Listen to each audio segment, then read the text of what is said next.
Welcome, everybody, to the Soil Matters podcast. We were supposed to have Dan Kittredge. He had some interesting things happen this weekend, so we reached out to Tom Landrey, and thank goodness the man is amazing. He jumped on here with us, and thank you, Tom. And with that, I'm going to jump in the background. We're going to get Leighton and Av, because they both know Tom, to introduce him. So thanks, guys. We'll see you in a bit. Thanks, Ken. Av, you want to introduce today's guest? Uh-oh. Av? Oh, boy. He's glitching. This just happened. We'll just be patient with him. But well, welcome to the show, Tom. Why don't you start by telling us a little bit about yourself, your history, and how you ended up here? Okay, yeah. I started growing, I'd say, about 12 years ago. Just kind of decided it's something I was, curious about, interested about. And after I did my first grow in my basement, I was just hooked, like the plant just blew me away. And luckily I actually started with organics right away. My dad's a gardener, always gardened organic. We as a family always tried to eat as organic as possible. So for me, I never even thought about going synthetic. A lot of the stories you hear about growers that are doing living soil, say, well, I started with the bottle and this and that. But actually, for me, I went right to organics. Discovered, the subcool scene, the super soil, all that. Did a lot of experimenting with that over the years. And then when I met you, Leighton, you kind of changed my whole perspective on it. I wanted to start growing in beds, and I thought I was just going to fill all that with potting soil. And you told me about the horizontal system. At first, I wasn't sure. Sounded complicated, etc. But with research and learning more and more about sand, silt, and clay, I realized it was a no-brainer, a good idea. I even remember calling Av after our first conversation. This would have been about 3 years ago.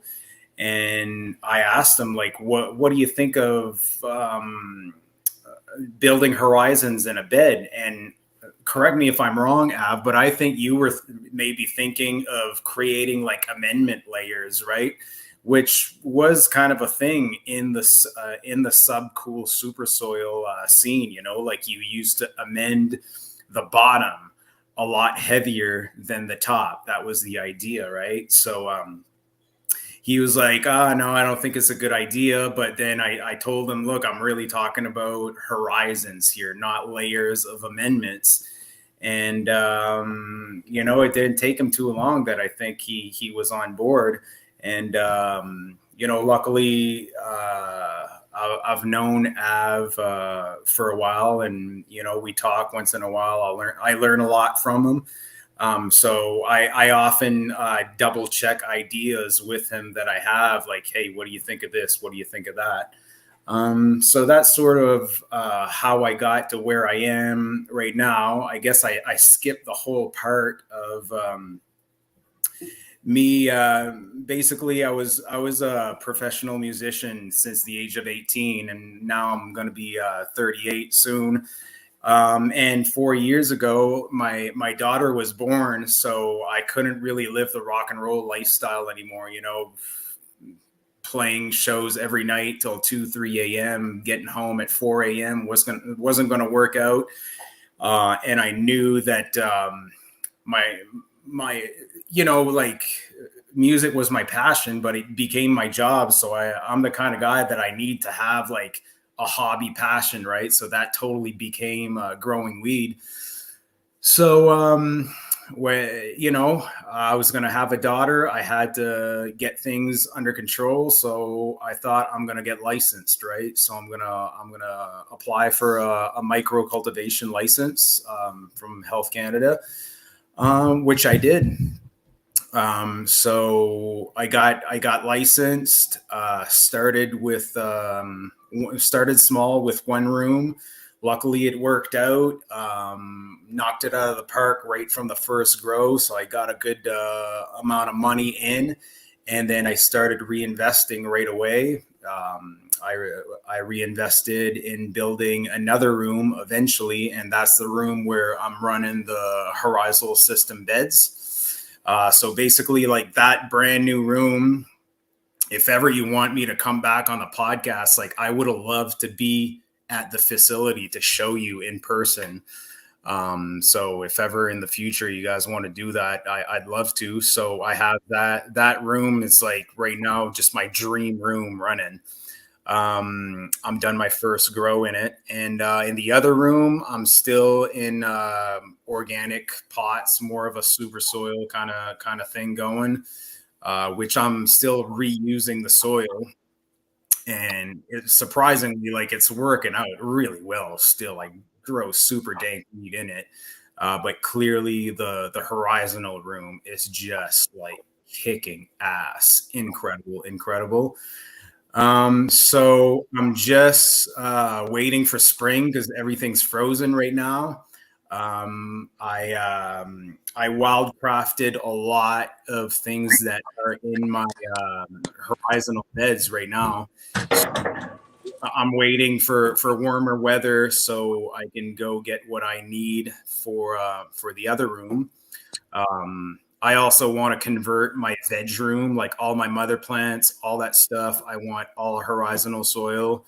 I'm totally hooked. And then I also have an R&D room. It's not very big.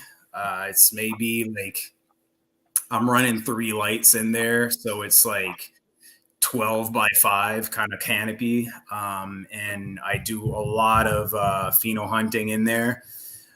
So I'm actually going to switch that to horizontal also. So I want to be like as absolutely regenerative as I can. And then like my ultimate goal out of all of this is to be DEM Pure certified.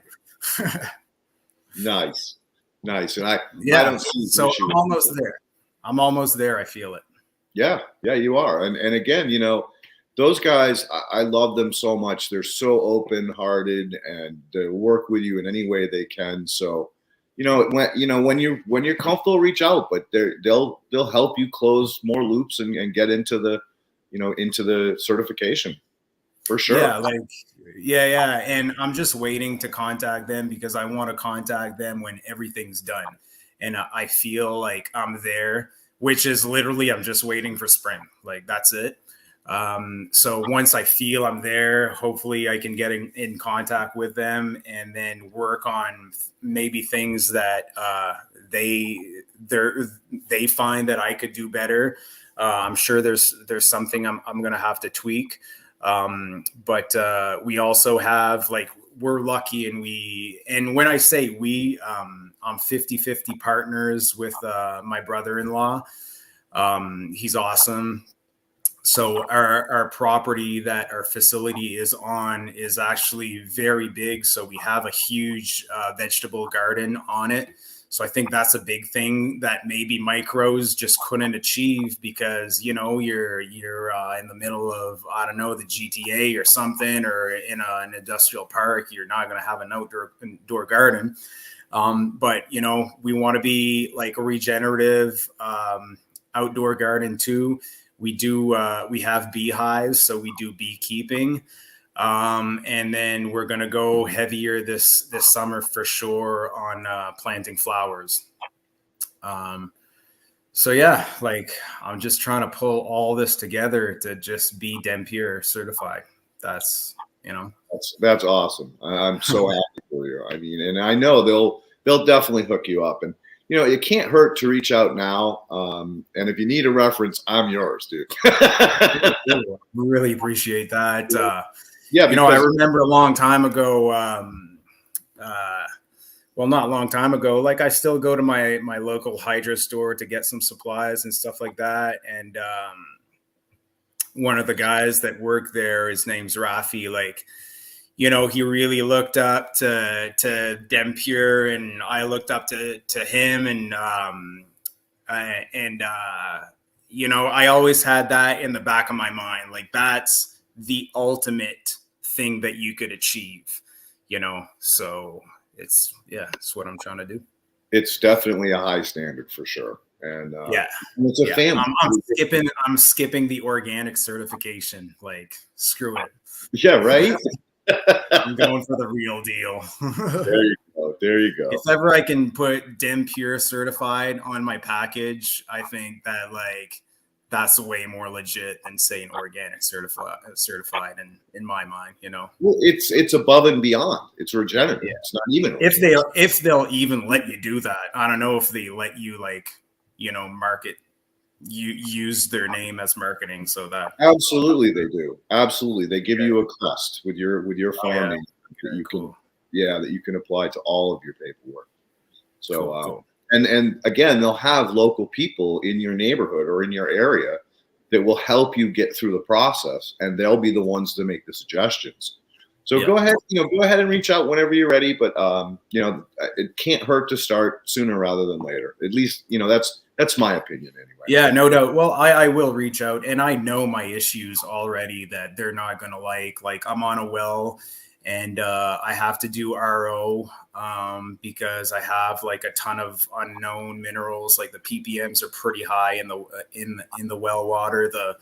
The pH is 9.0. You know, so when I do my reverse osmosis process, and then I just add a little bit of calcium, a little bit of magnesium to remineralize, it gives me, like, a really nice balanced pH.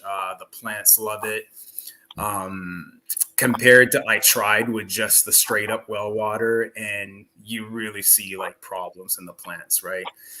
So I don't like doing the RO because it's really obviously wasteful. So I don't know what they're going to say about that. That's a discussion we'll have to have. You know, a couple more issues like that I have in mind, but I'm sure it's something we can work through and figure out solutions. Yeah, you know, again, they're not restrictive. It's all about finding solutions. So if you have to use an RO, you have to use an RO. You don't have a choice. Yeah, you know? To be honest with you, man, like, I should do some testing, because when I tried the well water, it was just, like, straight up 9.0, and I had terrible results on a test grow, and I kind of blamed it on the fact that there were too many of those minerals giving me the 9.0, but maybe I should just try to acidify what I have from the well, you know. When I discovered that I wouldn't be able to use my well water, that was right before getting licensed. I wanted to try the whole scene, just all the components that I had to work with, what I was going to run into. And I ran into that issue. So I just, like, attacked that issue with all I had, right? Like, I'm like, RO, UV filter, like, remineralize CalMag, like, get on top of my pH, like, nothing. So maybe I could remove the RO component. Like, what do you guys think? Like, it's about 350 ppms of I don't know what kind of minerals. I just checked for heavy metals, and there weren't heavy metals. There were no heavy metals. No. Okay, all right. Well, that's a huge step in the right direction. Usually, that's the issue, and not just the calcium, not just the hard water. So pardon me. Go for it. I said you very well may be able to, add some kind of buffer to knock it down. Av, do you have any thoughts on how best to control water like that? I was wondering, have you? And my apologies for I don't know what's going on with the computer, so I'm just on the phone here. So apologies for being late. I was just wondering, have you ever tried just running it through, like, the big blue filter? What's the big blue filter? I don't know. I think it's called the big blue filter, but it's just a carbon-based filter. Sometimes you can get filters that are just doing a bit of a sand filter and just trying to clean some of the organic material as well as some of the minerals. So, well, it passes through a sand filter, actually, because the water, another issue, smells horrible. because it must be sulfur gas. It really smells like rotten eggs. So I pass it through that. Then it goes through the RO. Then it gets remineralized. Yeah. So bottom line, I know I could get ahead of the problem using citric acid, no problem. So I can dial in my pH with that. It's just, again, the unknown of that, like 350 ppm. Like, do you think that I could have salt buildup issues in beds and like things like that if there's that much minerals in the water? I think another good first step is to get it tested and to find out what is causing that 350 ppm. Hopefully it'll get. I should get on it. Like, yeah, I just tested for heavy metals to make sure that I wasn't running into that risk. Yeah. And then I asked the lab, like, okay, well, what other elements can I test for? And they just told me, well, it's unlimited. Like, you got to tell us. And I was like, oh, okay, I don't know. But what do you guys think? Like, should I just test for sort of minerals that are uptaken by plants?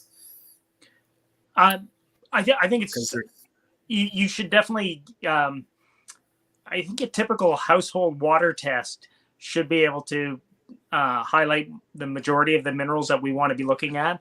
But predominantly our cations, we also want to make sure that you are looking at your bicarbonate levels. That's probably going to have a greater influence on whether it's something that might need to go through RO. But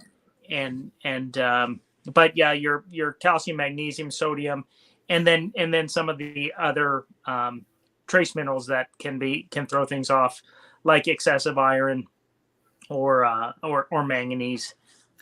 That's exactly what I was trying to prevent. I was like, if I have that many minerals, like something could cause a lockout, something could happen. So if I just RO it and then a bit of calcium, magnesium to remineralize, that was a safe route because I needed a for sure fix, and it totally worked.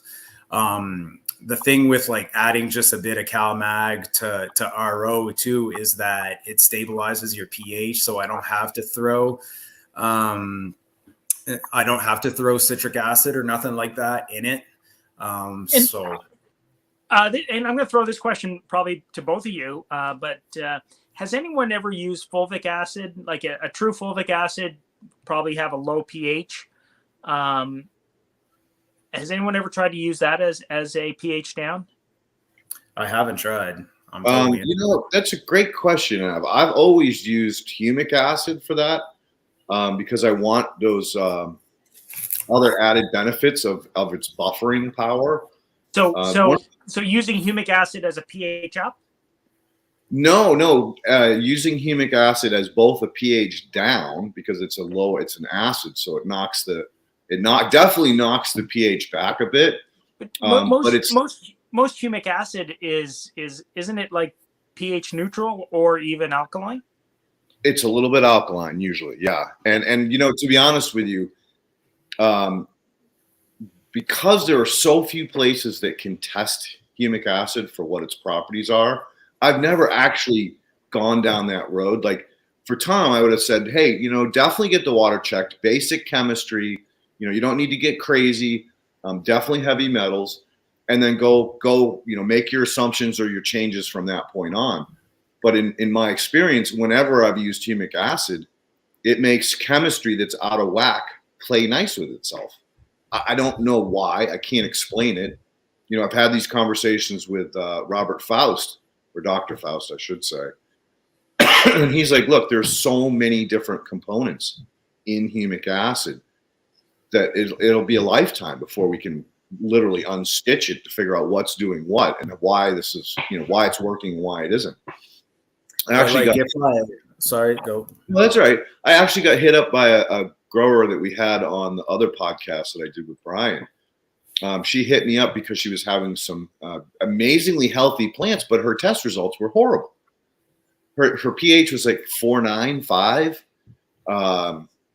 But she wasn't having any newt lock. So I'm like, well, what have you been doing? She goes, well, every other week I hit it with humic and fulvic acids. I'm like, oh my God, There you go. That's why you're not having deficiencies. Her nitrates through the fucking roof.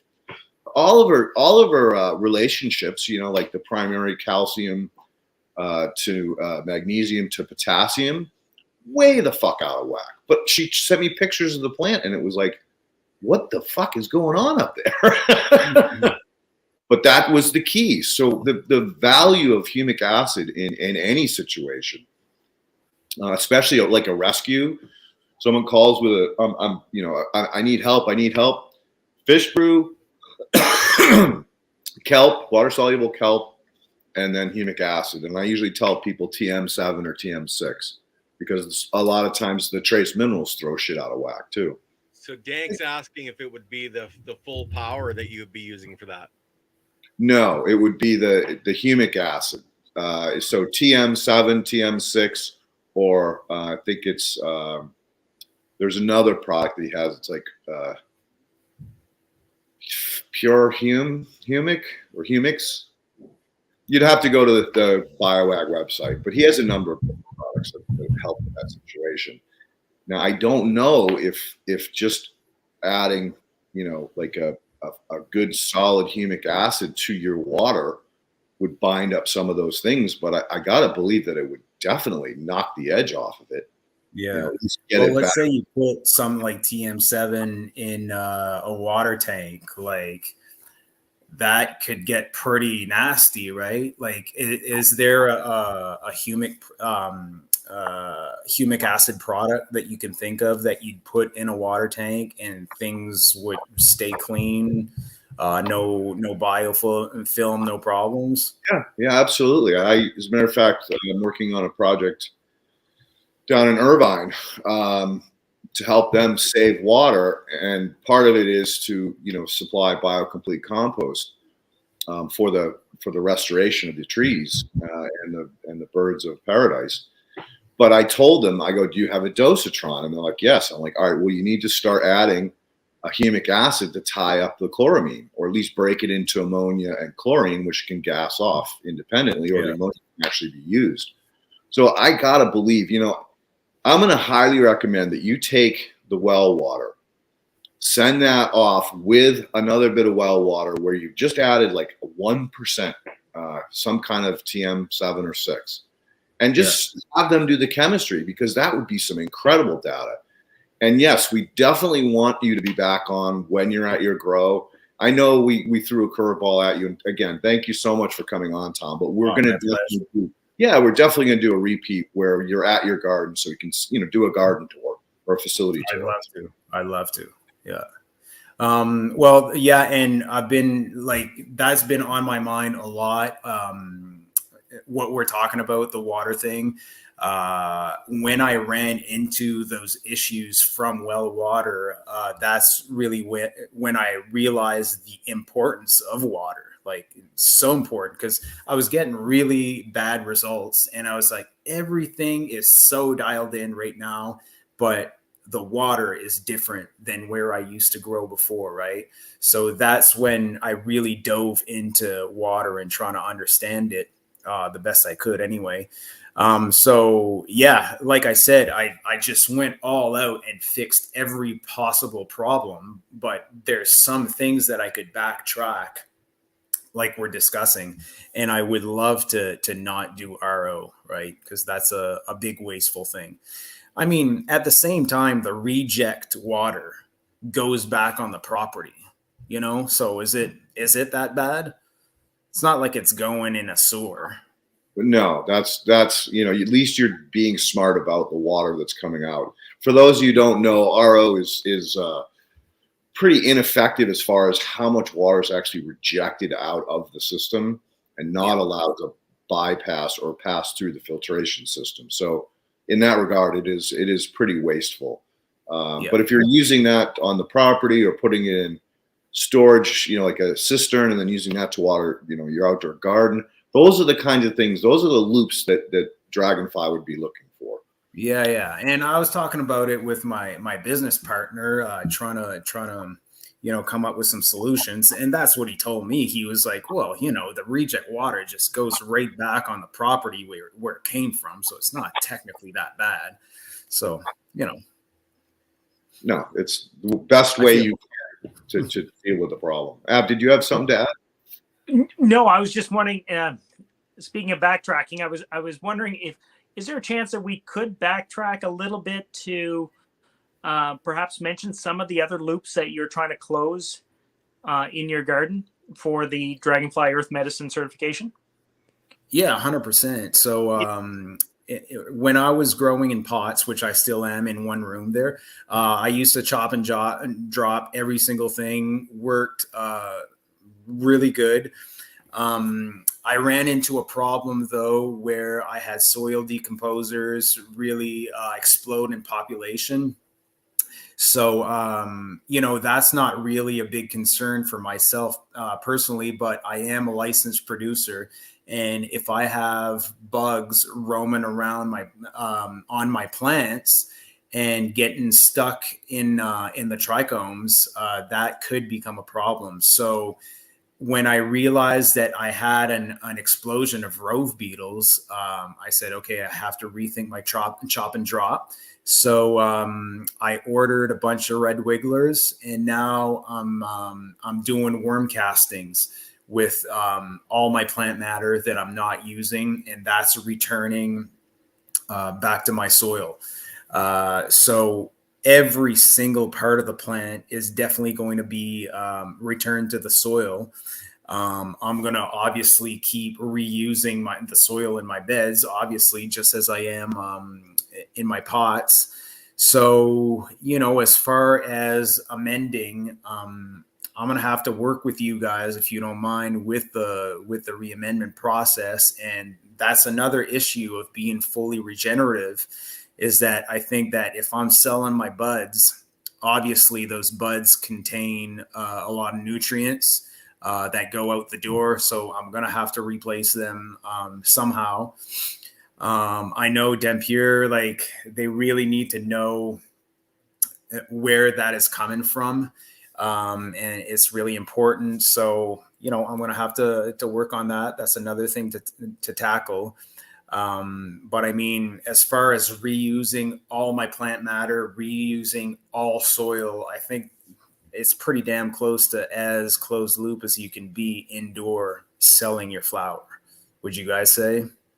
Well, so far you've got your water loop, you've got your soil loop, you've got your cannabis loop, you've got worms, you're going to do an outdoor veggie garden, you're going to do a flower or pollinator garden. There's 6 loops without even thinking about it, brother.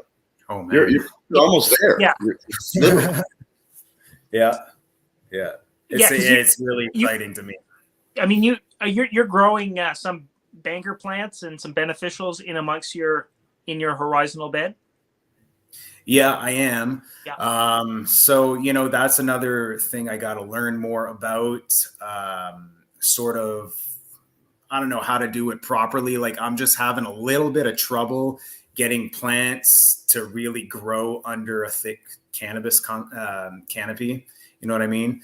So I put a bunch of straw to cover the beds right after I was finished building the beds, and there were seeds in there. So that's growing big time. And nothing. So check it out.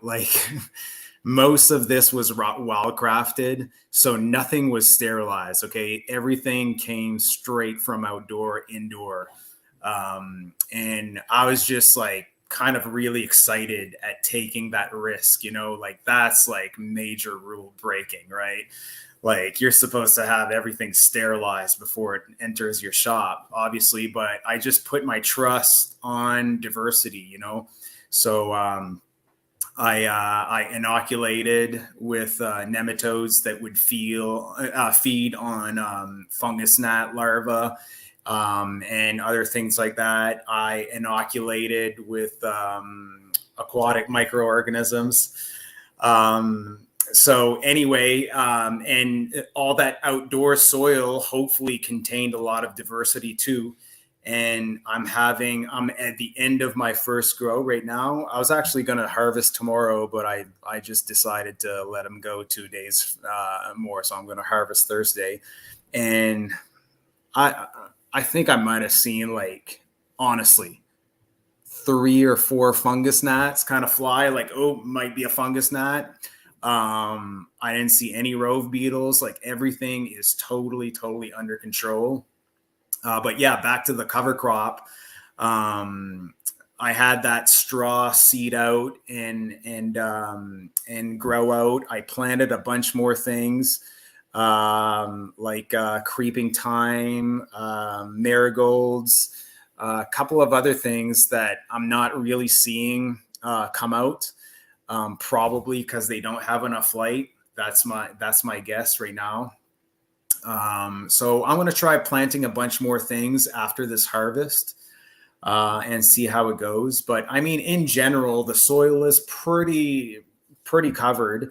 And again, since this was all from outside, it contained a lot of seeds. So there's a lot of things actually growing that I don't know what they are. They're just growing.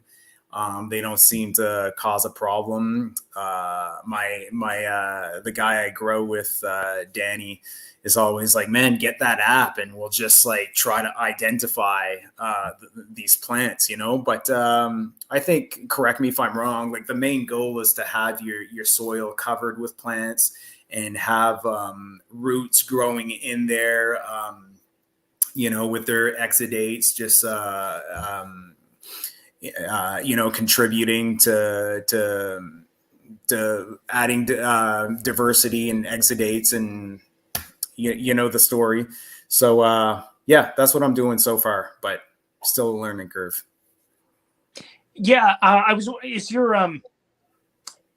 garden, do you have much space even within your room to be able to perhaps have a few extra pots of a banker plant that you could potentially allow as a food source for a predatory aphid or something like that? 100%. I even bought the seeds and everything, and I have to get on it. So I think if you don't have room in your beds, that's a great opportunity. If you've got a room to throw a pot and grow some banker plants there, I have to do that. Like I hear clover is really good to attract thrips, for example.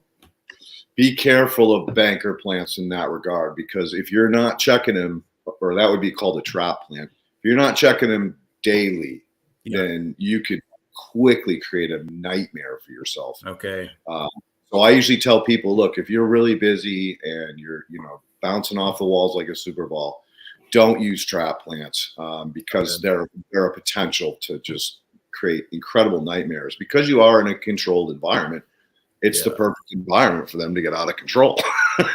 Literally. Luckily, though, like the only thing I really run into is thrips. And I think, I don't know, my whole life of growing weed, I've always had a little bit of thrip pressure in organics. And you know, thrips, if you know how to deal with it, you know, it's not gonna screw up your garden too much. So yeah, luckily I'm really exposed to the elements too. I feel like I'm pretty much in the forest, surrounded by forest. Mm-hmm. So like if there's things that want to go through cracks and sort of get in my facility and attack my plants, they're kind of going to, but I think just keeping it like strictly organic must help big time with that whole situation. So there was an episode we did way back when I was first doing the podcast 3 years ago, almost 3 years ago now, where we had Joshua Steensland on, and he's a rock star in the industry as far as being a pioneer and getting information out to people. And well, he's a big inspiration of mine, for sure. Yeah. I loved his approach to cover cropping. He said, I threw everything, including the kitchen sink, at it, and whatever survived, I added more of them, and I just let it go. And he goes, yeah, a lot of the stuff died back as the canopy got big, but that's fine because it still provided all that soil structure from the roots, and nutrients as those roots broke down, or organic matter for the decomposers. So, I mean, it's a win-win across the board either way. And especially like when you're getting ready to reset the room, those little cover crops have a chance to get somewhere before the canopy gets too dark and shuts them off. And then there was another suggestion in the chat here, which I thought was a great idea. Just get some what are those, T12s or T6s, and just mount them on the side of the wall, shooting underneath the canopy. That may work really well for you as well. Yeah. I'm actually going to plant, I have radish that I'm planting and carrots. And I'm going to possibly, if I have the balls to do it, plant some potatoes. Oh, potatoes are king, dude. They're fucking king. Oh my God, they provide so much food in the soil, and you can pull one out. The only thing that scares me is what scares me though is when you grow potatoes outdoor, you get all kinds of pests attacking it. You should be fine. You should be fine. And especially fine indoor. Yeah, you should be fine indoor. I mean, I've had conversations with Josh and Callie about the power of potato and cannabis in combination. And they'll swear by it too. They don't know exactly why, but they've had cannabis plants literally grow around a potato. Okay, interesting. Okay, well, I'm convinced. There's a relationship. I'm planting some. Yeah, it must be something to do with the starches or whatever. But I'm assuming you have worms in your bed, right? Yeah. I mean, I inoculated the beds with worms. I haven't dug in to see how they're doing. Because again, it's my first run, but yeah. What do you think? I was kind of thinking about this. If you really want to encourage worms and you're not chopping and dropping, do they have enough food in that soil? Well, worms eat bacteria. So as long as you have a really good biological population or presence, it shouldn't be an issue, and they're still going to do what they do best, which is consume that and create these little castings, these little pockets of power. Plus they provide aeration. So, correct me if I'm wrong, I was thinking too, the whole no-till thing where you don't get the root ball out, obviously, that old root ball is probably pretty good worm food. Absolutely, my friend. Absolutely. Yeah, exactly. So let's rewind it a little bit back. Have you ever done a biological test on your beds? I'm going to, and actually, I was watching your podcast. I don't remember her name. She works for the So I was looking at her text, and I was like, I wonder if that contact is Andy, right? So I found her phone number, and I'm gonna call her. Hopefully that's still all right, because definitely I'm going to. And I think that soil biology testing is going to become more and more common and popular. For example, A&L Labs in Canada, correct me if I'm wrong, but they started doing biology testing too, right? Yeah, not as detailed as what Andy provides, but it's your basic sort of. They do bring it down to so-called functional groups, and then some CO2 respiration analysis. It's called the Vitalis report. It's not as detailed as what someone coming out of Elaine's labs would have. I'll call Andy. But you know what? Believe it or not, one of Danny's friends dropped by the shop today, and he did Elaine's course. Nice. So he's at a 20-minute drive from me, so he's gonna participate too. Very nice. We're on it. That's what I love about Leighton and you, Av. You're always trying to find the next cutting edge, right? So I want to leave no stones unturned. I did soil testing before the grow. I did plant tissue analysis every 2 weeks. I'm taking soil samples this week to test after the grow. I'm going to do the biological. I want all the data possible. I love the whole feel of growing weed because it's definitely an art, and I grow with observation. I grow with my eyes. I've always done that, but I feel like if you really want to be on the cutting edge and grow the best weed possible, like you have to be lab testing. It's just no brainer. Agreed, 100%. And whenever I do or start a project, I'm always looking at textural. So what am I up against? Sand, silt, and clay, organic matter relationship, soil chemistry, and soil biology. And a lot of times they'll be like, oh, well, I'm really low on nitrogen. I'm like, yeah, but look at how many predators you have. You've got, 500,000 flagellates, 20,000 amoeba. They are going to produce 100 pounds per acre of nitrogen over a 30 or 90-day period. So don't worry about the nitrogen. Let's look more at like calcium and your relationship on your saturated paste tests. There's something, and I'd love to have this conversation with the right person, but there's some kind of relationship between calcium and nitrogen that I don't understand. Steinbrenner talked about it back in the 20s. And in my experimentation with Agrimin, I played around with adding calcitic lime to just straight up GOM and had some really interesting results. I basically tested the GOM before, as a control. And then after I was finished mixing the product together, getting that GOM to a point where it was no longer going hyperthermophilic, then I sent off that test. And when it came back, the nitrogen was 4.521 was my NPK, and before it was 0.05 and high in potassium. So it was like a 0.0504 or something crazy. So look at what I did to that just by adding lime. I've got way higher nitrogen. I've got potassium in lime, and I got mag in lime, just by doing that one thing. Now, the volumes were tricky. I had to keep playing with it until I got the temperature to calm down. But when I was done playing with it, I ended up in this incredibly sweet spot. So again, I'm not a chemist, but if you know anybody that's really deep into chemistry or organic chemistry, it'd be great to have a conversation about that. Leighton and I have had this conversation very briefly, and it was on a discussion where, and I thought I learned this from Elaine as well as others, but that old school mentality, you don't add lime to an active compost pile, right?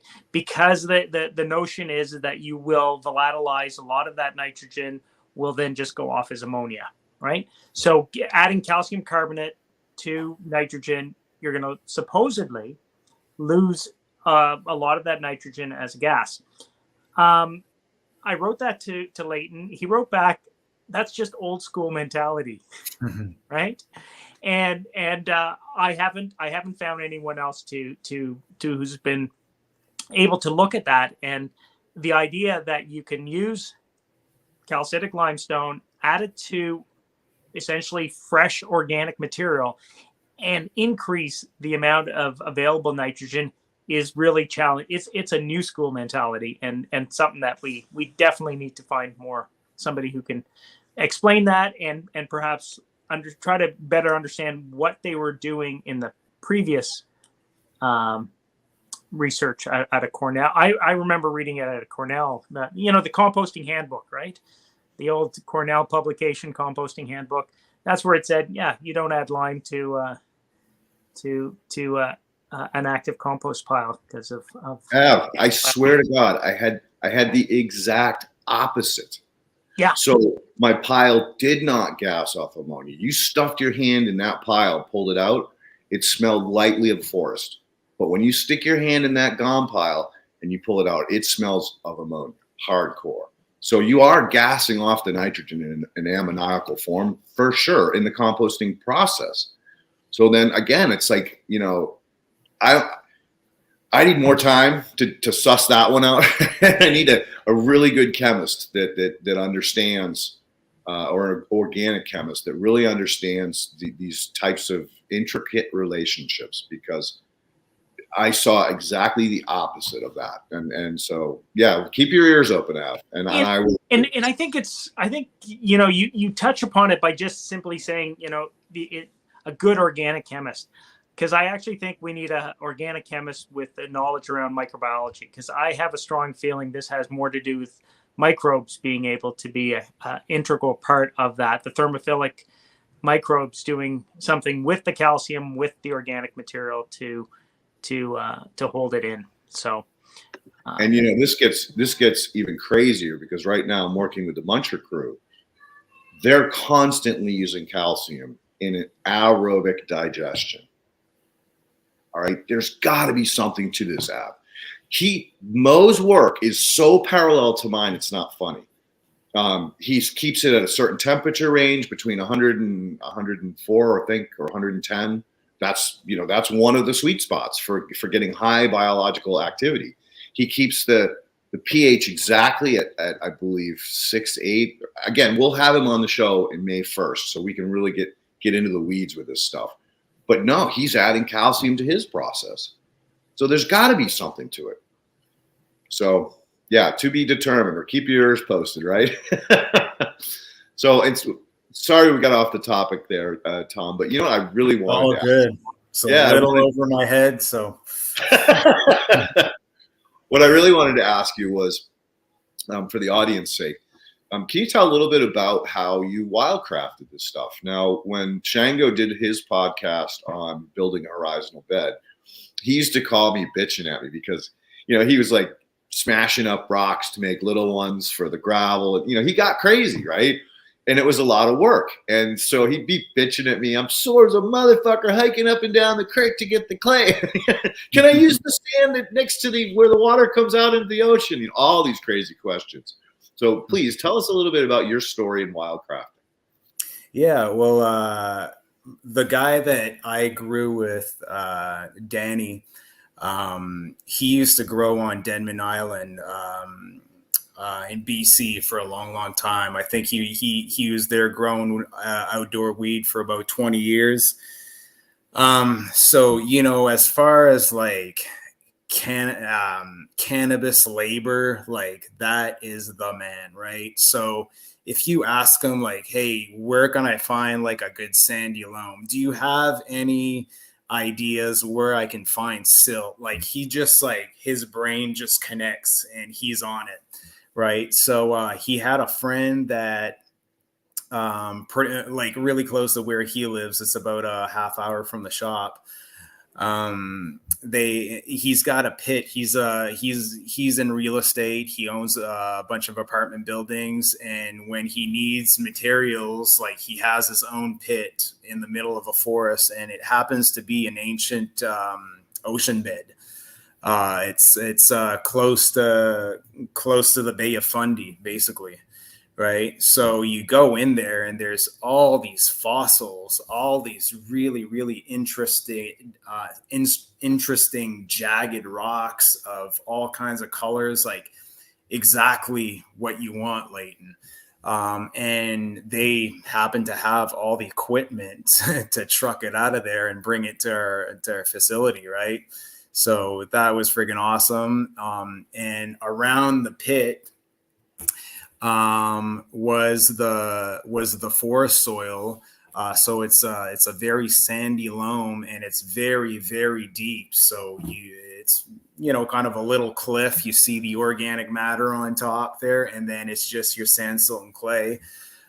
So I know it's not the best to take that from nature, but it had to come from somewhere. So it was a one-time thing that we took, we took a couple yards there and trucked it to the shop. And I did a bunch of jar tests, you know, to try to find out what I had as far as sand, silt, and clay ratios. And, you know, it's really hard to determine. And we can talk more about that because of the whole, you know, interpretation of sand, silt, and clay and the way that the labs are testing for it, et cetera, et cetera. But bottom line is that I wasn't really seeing the middle part where you would have the silt. It seemed to me like it was really heavy on sand, which is a good thing. And it had some clay too. So in the back of Danny's house, believe it or not, he's got fresh spring water going through a marsh with beautiful silt. So we went in there, called a buddy with an excavator and took a couple scoops, not too many, brought it back to the shop. It was extremely difficult to fully dry. So I have a dry room, right, to dry my cannabis. So I made sure I had zero cannabis in there. Like everything was cleared. We brought the silt in there, okay, and I just cranked my dehues, and I got it fully dry. So I had like pretty close to pure silt. Like I did the jar test on it, and there was some clay, which was fine with me. There was a little bit of sand too, but mostly silt. So then when I took that stuff and I mixed it in with my forest soil, it really created that middle layer of silt that I was looking for. So yeah, basically like rocks from an ancient ocean bed. Right next to that, the forest soil mixed in with the silt to get as close as proper ratios as I could from Danny's Marsh. And that whole mix was mixed in with organic matter, of course. And then before going all in on anything, I do a test. So I did a test in a pot with exactly that. It absolutely like blew my mind, even compared to plants doing really well in straight potting mix. So when I realized that I really had it down, I had no issues. I went all in the beds. So the rocks, the sand, silt, and clay are all wildcrafted locally, and of course the potting mix wasn't. So I actually got my potting mix from Ontario, from a company called Black Swallow Living Soils. Again, I tested their potting mix first to make sure it worked for me. I also got lab testing done. It was all fine. It's aerated with pumice too, so I went with that instead of the perlite. So, it's kind of half and half wildcrafted and half with the help of Black Swallow. And I mean, they're really legit too, like, especially as far as passing every test that I have to pass. They're absolutely 100% on it. All the amendments, for example, that they provide will be super low in cadmium. And cadmium uptake in cannabis is definitely an issue. But if you run their potting mix or you run their amendments, I can almost guarantee you're going to have like mind-blowing low amounts of cadmium. So yeah, that's the story, how I got everything. Now the whole mixing and how to put it in the beds, honestly, man, like I feel bad, but it was in the middle of winter. It was pretty hardcore. I couldn't really get a soil mixer. So what we did is we did like mini batches at a time of sand, silt, clay, organic matter. So I hired like a bunch of guys. We were like 8 or 9. We all had shovels, and we took we're like 5 buckets of sand, silt, and clay, a half bucket of silt, 2 buckets of organic matter, or whatever. I'm just saying that. So we had our ratios dialed in, and we did many batches, like I said, exactly the same every time. So that's how we mixed our sand, silt, and clay organic matter by hand. I also bought 2 cheap tillers from Amazon. So we just tilled until we were really happy where it was as homogeneous as possible. And then by hand with buckets, we filled the beds. So it was pretty crazy physical. But that's the part I like about growing cannabis. I love the labor of growing weed. You know, it keeps me in shape, and yeah, I wouldn't, I'm the owner of the facility and everything, and I'm a businessman. Like I said that I was a professional musician, but I also got into real estate. I was a landlord for a long time. That's how I built equity to even get started in this. But yeah, I'm part businessman, but what I really love is the actual labor. So the beds aren't very small, you know, so they're 45 foot long by 4 wide. So we did everything by hand, including those rocks and all those sand, all that sand and everything. It took us 3 days. Yeah. You're an animal, brother. I love you. Crazy, baby. Crazy. That's a rock and roll attitude. Okay. Yep. Oh yeah. Because I heard you, Leighton, say how important it was to have a soil mixer, and I totally agree. It just I tried, it just wasn't happening. Like, think about this, like all our stuff was outside frozen. So we had to get it in the garage and have it thaw out, and oh man, it was anyway, but we made it happen, and I'm having straight up zero issues. So I think we did it right. No, you definitely did it right. I mean, that's how I build compost, is with 5-gallon buckets, so that I get my ratios exactly right. And in small batches, it's the best way to go. Especially when you're doing recipe tests. Yeah. So and obviously what you did is way better than just a regular soil mixer. Like those little soil, like the cement mixers. You think so? Okay. Mortar mixers way better than cement mixers. I feel better about it now. But yeah, the hand mixing is by far going to be the best way to get it completely homogeneous. Yeah. And obviously you did. Yeah. So, and again, my co-master grower, Danny, that comes from growing 20 years of outdoor on Denman, having that guy on the team to do that kind of labor, that's where you see value in a guy like that, man. When we do projects like that need hardcore labor, you need a real cannabis grower. A real farmer. yeah, totally. Yeah. Something interesting, just a side note, something hardcore we did once was I was on the borderline of the last meeting we had, where we talked about heavy metals. I forgot to discuss this.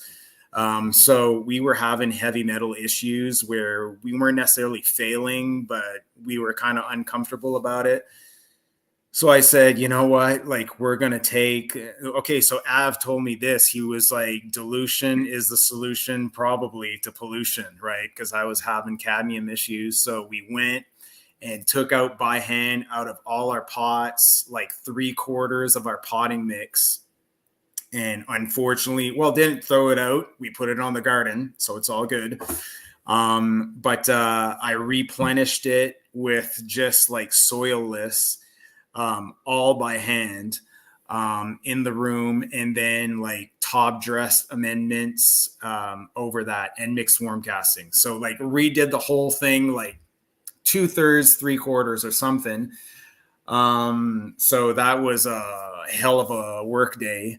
And I did a whole grow, and curiously, man, the amendments that I used, okay, was the same as I used in another room where I had next to no cadmium, and still that pot that had that remaining, let's say bottom third of heavy cadmium, not that bad, soil, the plant picked up the exact same amount. So all that labor was worth nothing.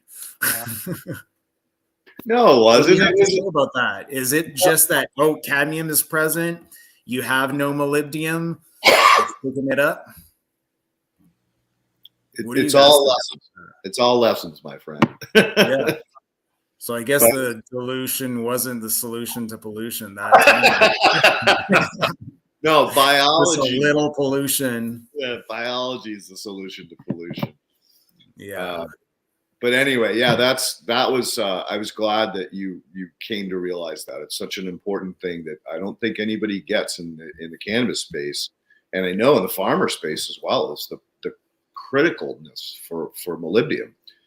It has so many important plant processes, and again, if you don't have any present or you're low, it's going to pull up selenium or cadmium, and then you're going to have issues. You're going to have real issues with the plants. Yeah, well, we'll see. I'll if you don't mind, I'll share my my test results from this crop with you guys. I expect to be very, very low in heavy metals because one, I really trust Black Swallow. I tested my sand, silt, and clay, and I corrected my molybdenum deficiency, adding humic acids with trace elements containing that mineral, right? So I should be pretty balanced out. Yeah, I'm looking forward to seeing those results, my friend. That's Curiously, man, like the plant tissue analysis that came back every 2 weeks.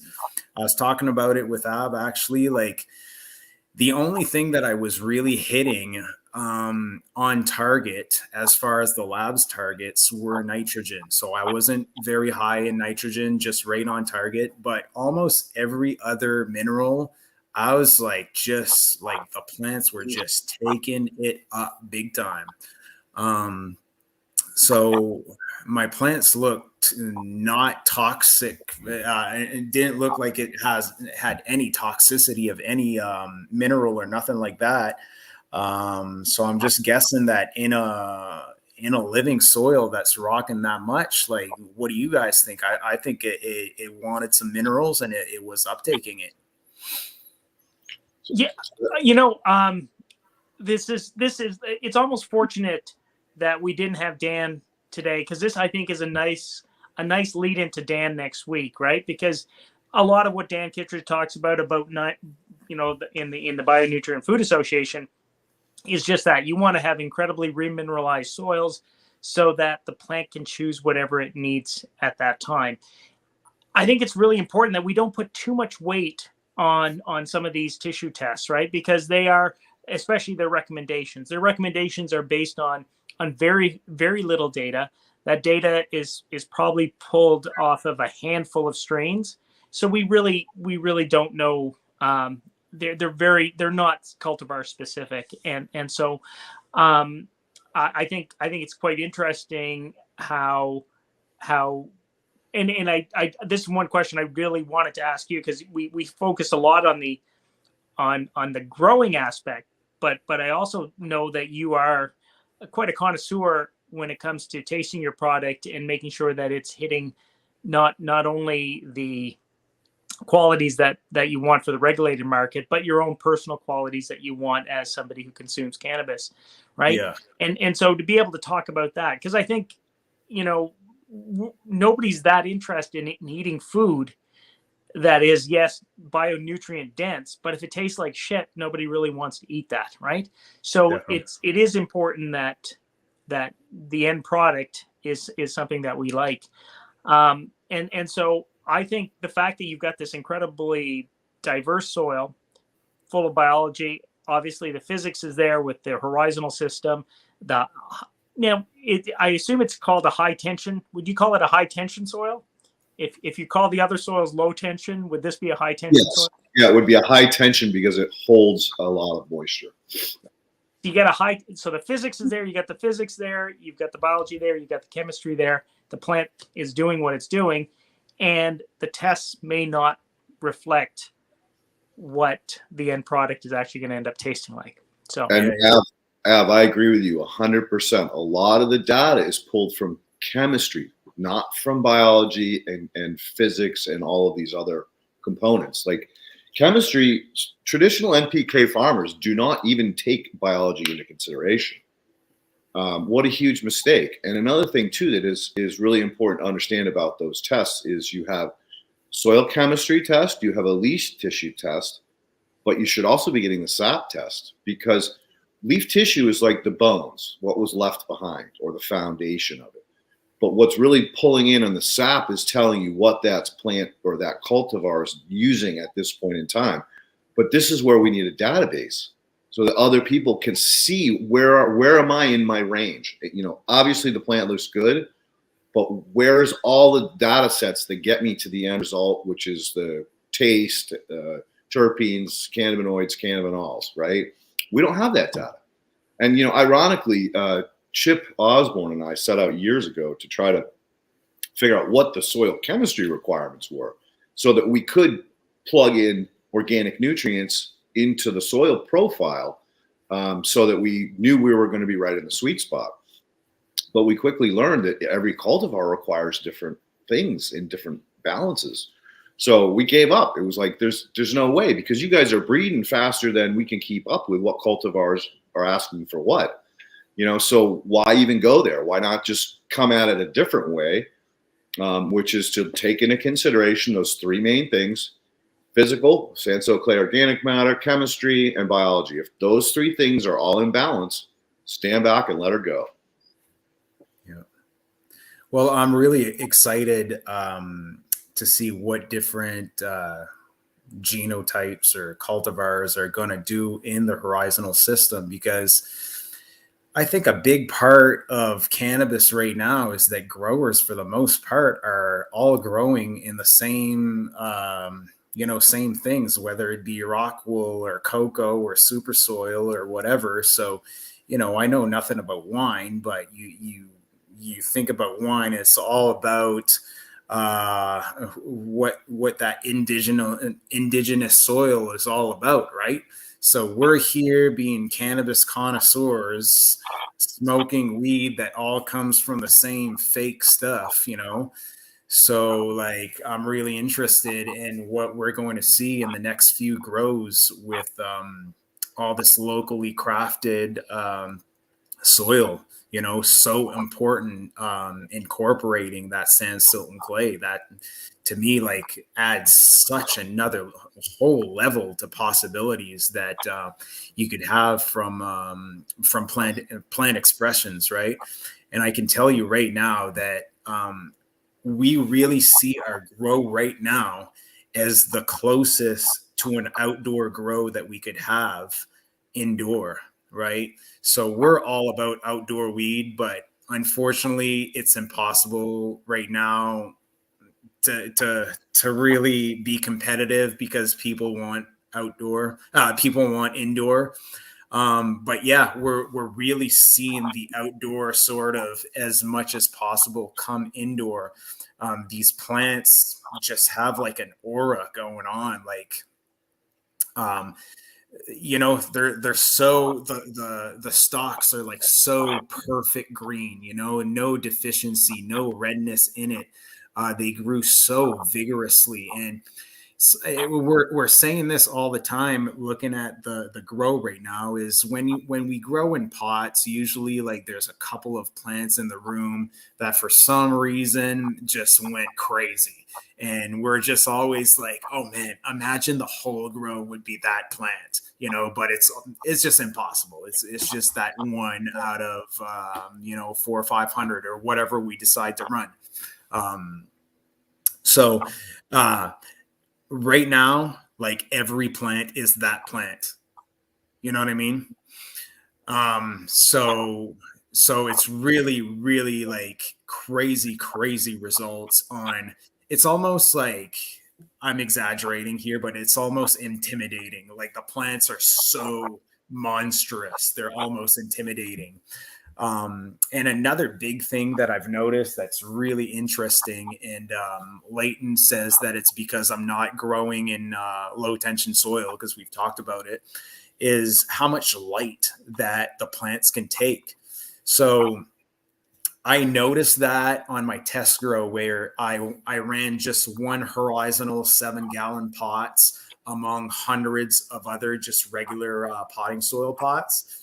And what I always tend to do, since everything is so cultivar specific in cannabis, and sometimes that's why I feel it's hard to always get to conclusive conclusions about things. And it's kind of hard to be scientific when we're always growing different strains because it's always so cultivar dependent.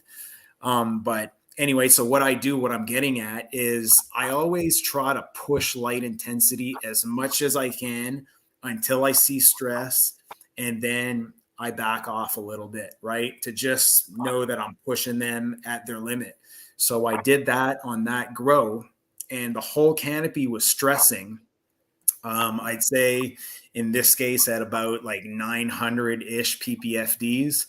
But the only plant in the room that was just thriving was that horizontal pot. So that's when I realized, okay, well, there's something going on here that it can handle more light.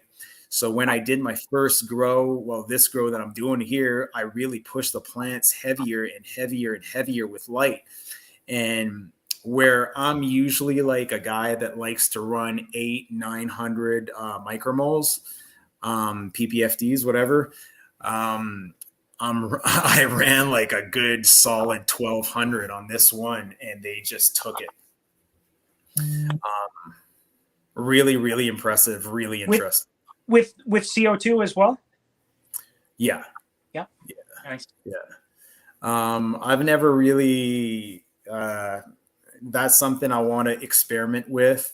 But sometimes, it's hard to experiment in a big room with something like CO2 because I can't do like half my room at a certain ppm and the other half another one. And I'm kind of scared at doing full grows lower CO2 because if it doesn't really work out and you lose a bunch of yield, well, it was a waste of electricity. You know what I mean? Right now, like I'm running CO2 pretty hard, 1200 ppms, something like that. Did they make a tent that's sealable that you could really seal up and use gas with? Oh yeah, I'm sure I could set up some tents to do. I don't know if the tents are able to seal them. I think a lot of them have vent flaps and zippers, and so I don't know if you can actually get the level of CO2 in there without dumping a fuck ton in and losing a lot of it out. Those seams. Yeah, maybe. I don't know. Worthy of a little research to see if you can find an airtight tent. That you could. But bottom line, like 1200 ppm seems to be pretty much the industry standard, right? I know guys are running lower, like 800, with great success too. So it's always something to try. But definitely, I would say like adding CO2 indoor is a must because if you're tracking CO2 levels in your room. Like when my plants are in mid flowers and really giving her, I mean, at night they gas off CO2, right? So let's say they gas off CO2. And like first thing in the morning, I'm in like 23 ppms, 2300 ppms. And my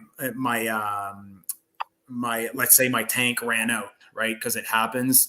And I didn't realize. So I'll see that 2300 go to like 150 in give or take like 2 hours, right? So like they just take up CO2. So you need to supplement. I've honestly never even tried not supplementing, Interesting. Very cool. And you guys think what's that? I was going to say, I had another question reeling back to something you said earlier about the cannabis that's getting ready to be harvested tomorrow, the next day. Yep. In the other room, do you have the same cultivar grown in the low tension soil? I actually do. Yeah. Dude, now you have the ability to side-by-side test and once and for all prove that growing in a natural system is going to provide higher levels of cannabinoids and terpenes. That's a big problem, Leighton. It's not the same lights. Oh shit! Oh well. Yeah. So I'm working on that though. In my horizontal room, I have my dream lights. It's insane. I have full spectrum control. I have a sunrise. I have a midday going on. I have a sunset. Like, it's unreal. So I'm just working up to changing my other rooms, older LEDs, which I still get great results. It's just having all that control. I'm kind of addicted to it right now. So yeah, I'm honestly just holding off because it's going to be, we're talking about labor. That's going to be labor intensive. Yep. Because all LEDs are different. So right now my old LEDs do a 4x4 perfect. And the new LEDs do like something like a 5x3, right?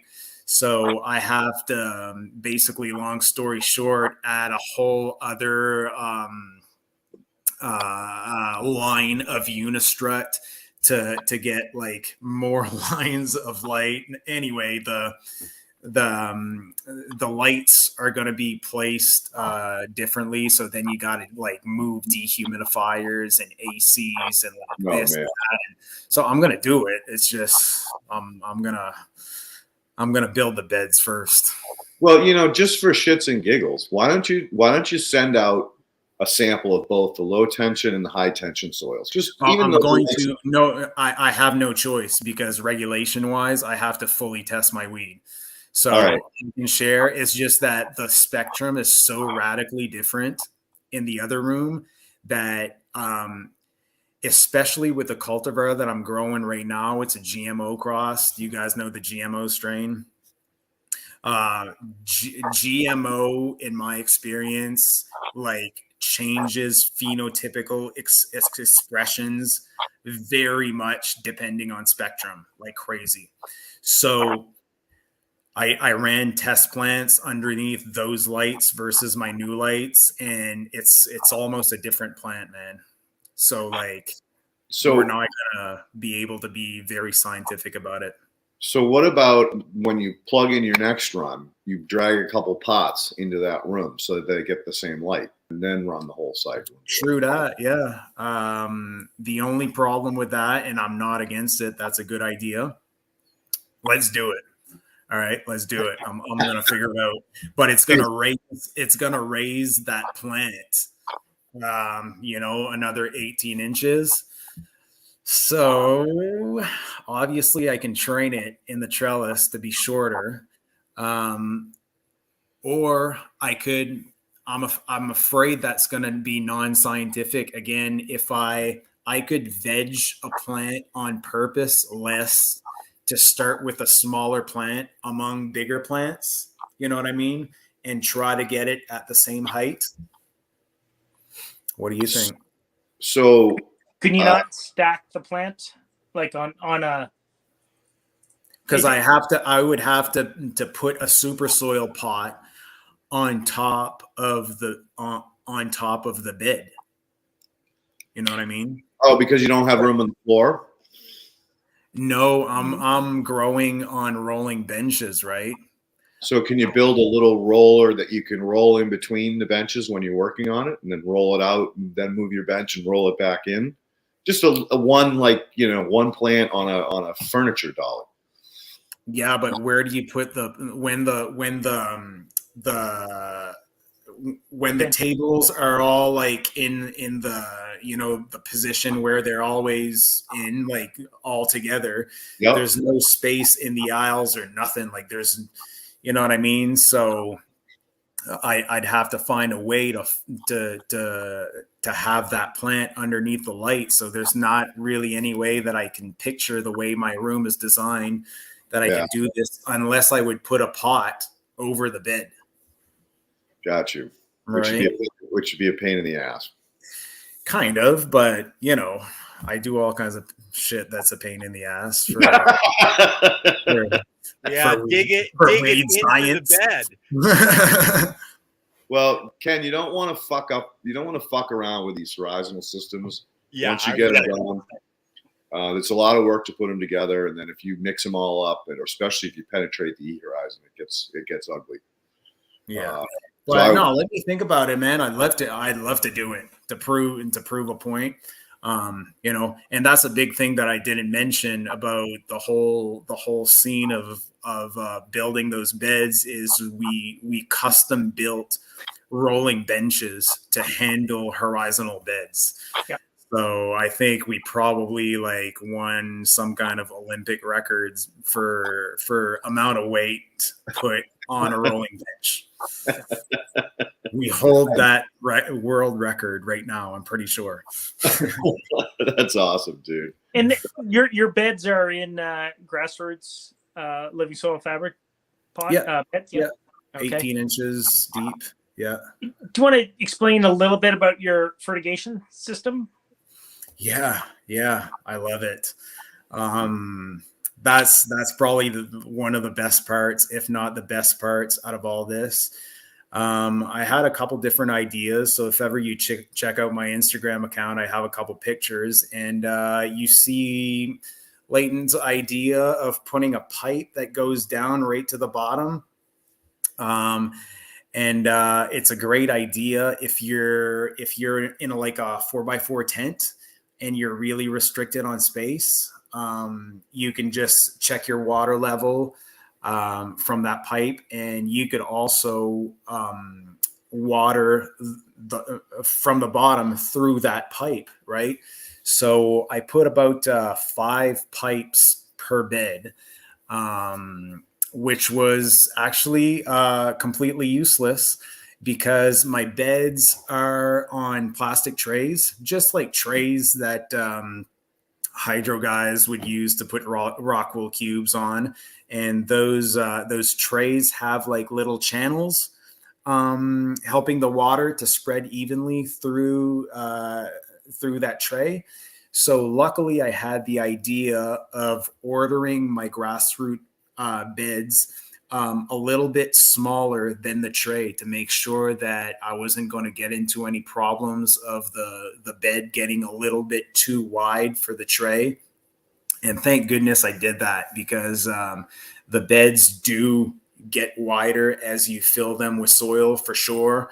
But at the ends of the beds, I left like enough for a good 6 inches per side, right? So if I just go where you would put like your drain pipes there, if you were doing hydro and you wanted to drain out your runoffs, right there, obviously I don't have any runoff scene going on, but if I just put a hose right there and I water, I noticed that those little channels actually worked perfectly under the bed. And in no time, I had water coming up at the other end of the bed, like 45 feet further, right? So it was useless to try to be fancy and water through those pipes. So what I did, and I'll show you in person if ever we do this again live in the shop, but all I did is I ordered little float valves from Amazon. They're like maybe 1.5 inches, 2 inch long. And I just set that up on a little piece of unistrut that's galvanized steel so it doesn't float. So just that little thing there is in that plastic tray. There's a water pipe that goes in the tray. And basically, like, I let the water rise about 1 inch. When there's 1 inch of water, the floating valve stops the water, just kind of like a toilet. And then when the bed takes it up and it's empty, it replenishes another inch. So it's totally automated, just bottom watering. And it works like a charm. Another little trick I got is I put that whole system on a timer, because I don't really feel comfortable with always having water, 1 inch of water in those trays. So I'm kind of playing around with it, like how long to let it run. But so far I'm kind of going for almost all day. So I started like an hour after my sun up, right? So my lights go more and more intense. It takes an hour. So when it's at full intensity, an hour after, my timer goes on, so my water starts. And then I pretty much go all day for a good all my day of work. So let's say like 8 to 10 hours. I let it go, and it works great. And then when I get back in the morning, it's always dry. So whatever they want to take up, it dries out at night. So there's a slight dry back. Yeah. So that's a bottom bud picture right there of the Tickleburgers pheno that we're running right now. That's a bottom nug. Like bottom nugs look like top nugs. The whole damn thing is top nugs. It's insane. Okay. Like that's not like mid flower right there. So that plant right there was a little extra high than everything else. And there's like 1,400 ppfds hitting it right there. So you see, can you see the leaves curling a little bit? Yep. That tells me personally as a grower, correct me if I'm wrong, but it's a little too much. But she could still handle it, like luscious green, like no real big issues there. One thing I did notice that I'm going to go back a little bit on my PPFDs this time. I was a little too excited. Like it could just take so much light. So I just went all out. But I'd say maybe 5 weeks in where there was the most lights, like you can't have like perfect even lighting. You're always going to have a little bit more light here and there in your canopy. So those sort of hot spots for light, for light intensity, have a little bit of bleach. So it was just a little too much for them, I think. But where bleach was, I was hitting over 1,400 ppfd, right? Oh so that's what it was too much. If you keep going in those pictures, you're gonna hit some pictures of me building the beds there and building the horizons. Yeah, so, like right there.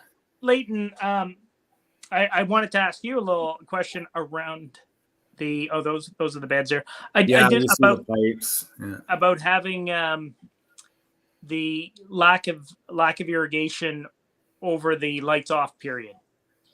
Oh, I think that Alex's work, the watering guy, we're still desperately trying to get on, right, is really going to open a lot of people's eyes to the understanding that dry back is a good thing.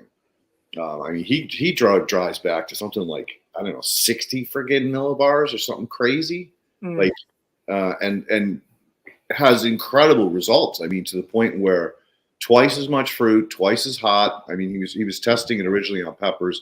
He's done a lot more testing since we've last talked. He's unfortunately moved to Spain, so we're on such a different time schedule. It's like 8 hours different that we don't really chat as much as we used to. But eventually we'll get him on the show and we'll really dive deep into that better understanding of how drying and wet periods are good. I know Shango and I talked when he was doing his project about, I called them torrential downpours. He didn't like that name. He said, why don't we just call it water events? No, I said waterboarding. It's time to waterboard your plants. He's like, no, that sounds bad. So we came up with a water event as a term for it. But yeah, there is something to again, biomimicking nature, going through long periods of time or periods of time where you dry back and then come back and moisten. I don't mean dry out. There's a big difference. So please don't misunderstand me that I'm not saying dry it out. It's just drying it back and letting the biology release the water vapor trapped in all of the in the aggregates that are forming. See, that's my room with the like the other picture was my other room with a different spectrum. You see, so the other one was purple. Yes. Yeah. Yeah. Those are older lights. Like they're really heavy on blue and red, obviously, but they still do have a balanced white in it. It looks more purple in pictures that it does in real life. And like, believe it or not, with the right cultivar, I get better results off of those lights sometimes with the right cultivar. And at a much lower PPFD as well. Well, I have to run lower PPFDs in that room, yes, because it will bleach almost any plant. If I go over 800-900 PPFDs, bleach, boom. That's my sunset right there. Oh, that is too cool. I remember talking to Wolf Siegel about this, probably 2 years ago, maybe more, maybe 5 years ago. During the pandemic, it was only 3 years ago, about mimicking sunrise and sunset and then hitting high UV in the middle of the day. And you've done it, dude. Yeah. Well, that's something I got to do, though. I don't have UV right now, and I'm well aware of what Wolf Siegel says about it, and the whole thing about having the right wavelength, the right nanometers to have a plant response. That, check it out. That's our first try at drawing out silt. It didn't work at all. Kudos to you, dude, for sticking with it and really busting it out, getting into it. Now you can reap the rewards. And, that was my whole reason for getting you to talk about that, is because it is kind of daunting, especially, if you're trying to do scale it without machines and equipment, it's forget it. I mean, it's just so labor intensive. Yeah. But I can so envision that you could bring that to like a larger scale. If you say that it's impossible to go larger scale, like, you're just being a wimp about it, really. Like, put in some effort. Yep. Are you really serious about all this? Check out my cadmium right there, 0.04 ppms. Boom. What do you want better than that? Nice. Nice. I know. I assume there's some questions from the participants as well, but I did want you to comment a little bit about your flower in terms of what you're tasting and what you're looking for, and perhaps, if you wouldn't mind, just maybe even sharing some of your late flowering techniques. So you're about to close down a room, just maybe what you're doing there for lights and temperature and anything else that you might be using as management techniques in late flower. Yeah. Like, one thing that I really sort of obsessed about was maximizing THC, and I tried like every trick in the book.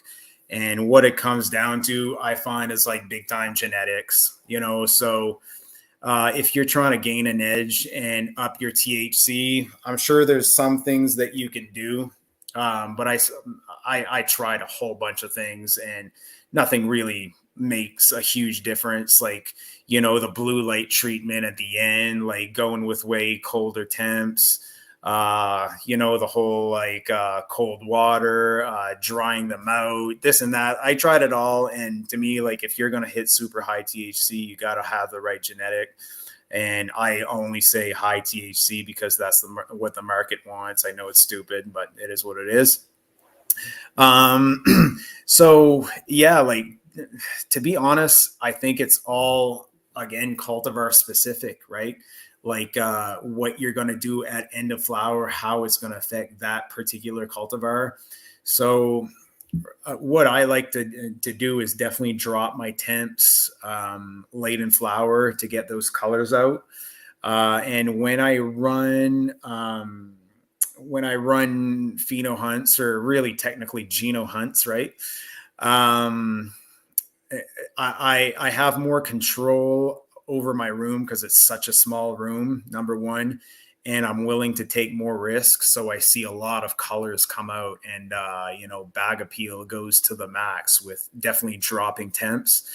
the problem with that in a big room is that when you're dropping temperatures, several things happen. So first of all, dehumidifiers run more efficiently at a really specific temperature and humidity, which is like in Fahrenheit, I would say you're around 80 Fahrenheit, and around 60% humidity. And luckily, for most of the grow, that's a pretty comfortable temperature and humidity to be at. If you're starting to drop those temperatures, though, they're less efficient, right? Those dehumidifiers. So it's harder and harder to keep your humidity under control. The other issue that you run in is the colder you go, of course, the less humidity, the less moisture that the air is able to hold, right? So you just drop temperature and you keep the same moisture in the air, your percentage goes up, right? Another thing working against you is if you're following VPD charts, well, the colder you go, the lower percentage you have to run. So you're running on against all these things that are sort of fighting against you when you're trying to control a room like that. So I do try to run lower temps as much as I can where I feel safer. But for the most part, temperature and humidity, I keep it the same until the end because of that risk that you can run into as far as, mold issues and stuff like that. So yeah, right now I'm running my beds. I'm drying them out a little bit for sure at the end of flower. Does that have an effect? I don't know. We were talking a while back on a meeting that we had with drawbacks at around like 2 or 3 weeks before the end of flower, which I could definitely play with that. But yeah, bottom line, I have a lot of thoughts about it, but not a lot of science coming out of it because it's so cultivar specific. I've tried so many things without noticing cannabinoid and terpene contents that, just right now I'm running pretty straight through the same light, the same temperature, humidity all the way through. But that's something I have to also work on and learn more. One thing that I'm doing right now, actually, as we speak, is I dropped the light intensity.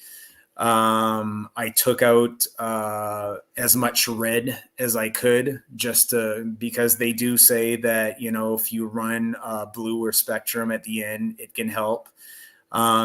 So, as much as I'm sure you guys are aware, I'm aware of all the bag of tricks, but I can't say that I can comment scientifically on it too much so far. Like, do you guys have any suggestions or comment as far as that goes? I usually work with more outdoor guys, so they don't have the control, Yeah. But I don't know. I mean, I think those are all the tricks that a lot of folks try doing, and when it really depends on how your HVAC is set up, whether you can pull off the cooler temperatures and dropping your humidity. Typically, we do like to see it a little bit closer to what your dry room's going to be, right? So if you're going to run 60 and 60, it's kind of nice to kind of be finishing around the same. And then your lighting, of course. What did you say, 60-60? If you're running your dry room at 60 to 60, then it's nice to kind of finish at 60 and 60 as well, right? So that's like, I'm totally down to trying that, but that's like totally not following VPD. Like, that's very humid to be like that cold, don't you find? In your final grow? Yeah. So it's probably going to be closer to 55, like 6. If you hit 60 Fahrenheit and 55 relative humidity, if your HVAC can handle that. I could handle that. It's just Yeah. maybe I'm putting too much focus when I'm going cold like that to VPD, because Yeah, you are. that is a very low VPD. But that's sort of in your last, few days, because it's just really prepping that plant to go into the dry room. And what's your dry room at? As close to 60 as I can, Yeah. So I kind of like the idea that it's almost like a seamless transition from flower room to harvest. Interesting. Yeah. Well, So that's the thing about.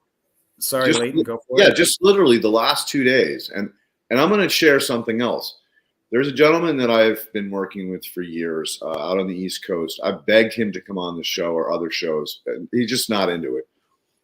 He has often talked about blowing VPD off, as you're finishing the plant. He said that he's actually had cultivars that he went way outside of range, almost at the beginning of flower. I said 2 weeks into flower, because the plant was not responding the way it should have. So he just blew off VPD and went with what he saw as plant reaction and finished them that way. So there may be some truth to not stressing about that, especially in the last couple of days. Yeah. And that's a question that I like to ask you guys. What do you guys think? Like, VPD is all about maintaining plant stomata, like how much it opens to really run your plant as efficient as it can, right? That being said, I feel like if you're running a higher temperature, let's say 82 in mid-flower, it's just kind of the standard to be in between a VPD of 1.2 and 1.5. So I always thought, like, okay, well, if that's the standard, it's all obviously safe, as far as molds. So I've always sort of seen following VPD as being running your plant as efficiently as it could, but also being safe on the safer side. Am I wrong with that? Like, if I go colder and I'm not following VPD, so let's say I'm running 60 degrees and 55 humidity, is that just not necessarily maintaining the stomata where you would want it, but it's still safe because it's a lower percentage of humidity? Yeah. So I feel very comfortable when your humidity is below 60. Once again, it's very much like the water activity of your dried flower, right? So water activity is just your internal relative humidity of your bud. And so we want that lower humidity, lower than 60%, mainly because we know that makes it more difficult for most pathogens to proliferate in that lower humidity. And then in terms of temperature, for the most part, I always like, in the grow, at least to be above 75, because we know that powdery mildew tends to be more successful at a lower temperature, right? Yeah. But I've learned if you run high temps, like, you're never going to get PM. No, I mean, typically it's harder to see PM in higher temperatures. Yeah, but I agree. Yeah.